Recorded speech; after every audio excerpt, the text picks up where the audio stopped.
तो जवाब मैंने भी आपको दे दिया था।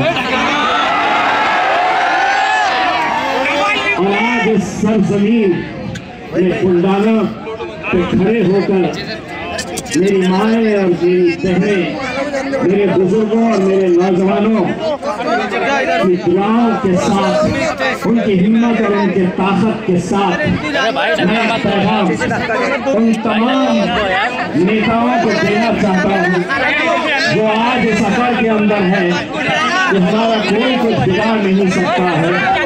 हम किसी के ऊपर भी हाथ उठा सकते हैं।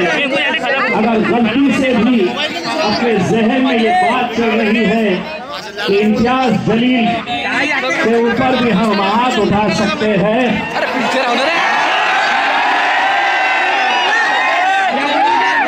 तो जवाब पहले वहां से देकर गया था।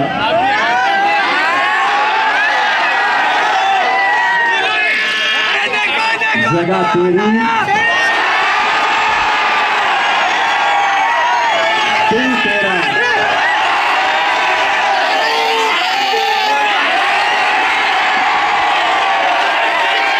मस्त भी तेरा, बोल कहाँ है।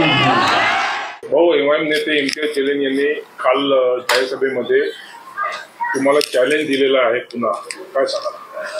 बघा, पहिली गोष्ट तर काल पोलिसांनी मला विनंती केली म्हणून इम्तियाज जलीलला बुलढाण्यात पाय ठेवता आला आणि मला जर त्याच्याबद्दल द्वेष असता किंवा जातीवाद असता तर मी त्याला मराठवाड्याच्या बांधरूळ जामच्या अलीकडे येऊच दिलं नसतं।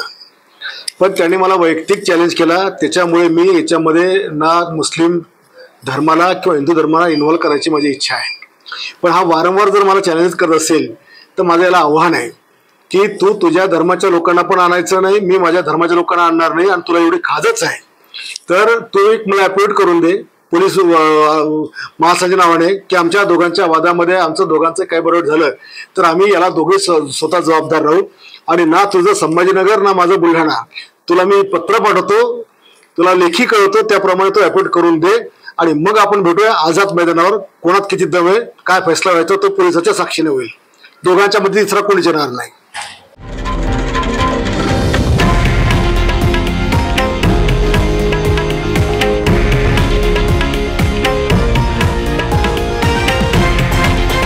हे आहे देशातील नंबर 1 न्यूज नेटवर्क आणि आपण पाहत आहात TV9 मराठी, एकमेव।